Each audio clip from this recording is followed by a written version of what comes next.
வருஷத்துக்குள்ளார வாழ்க்கையில ஒரு roller coaster right போயிட்டு வந்த மாதிரி இருக்குது. நிறைய விஷயங்கள் தலைகீழா மாறி இருக்குது. 6 மாசத்துக்கு முன்னாடி நிறைய கனவுகளோடு இந்த திருமண வாழ்க்கையில் அடி எடுத்து வச்சேன். ஸ்கைப் மூலமா தான் அவர் கூட பார்த்து பேசினேன். யூஎஸ்ல இருந்தாரு. ஈவன் என்கேஜ்மெண்ட் கூட ஸ்கைப்ல தான் நடந்ததுன்னாங்க. ரேடியோ சிட்டில இன்னைக்கு நான் உங்ககிட்ட பகிர்ந்துக்க போற வாழ்க்கை பதிவுக்கு சொந்தக்காரங்க பிரியங்கா. எஃப்எம்மோடு இணைந்திருக்கீங்க. எஃப்எம்னா ரேடியோ சிட்டி. ஒரு தனியார் ஐடி நிறுவனத்தில் வேலை பார்த்துட்டு இருக்காங்க. உங்களுடைய மின்னஞ்சலை தொடர்ந்து அழைத்து பேசினேன்.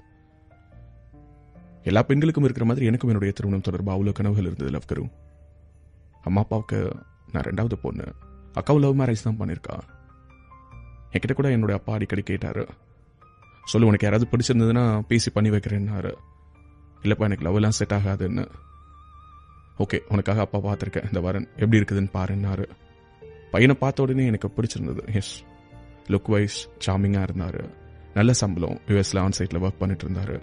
ஸ்கைப் மூலமா பேசணும். மிகப்பெரிய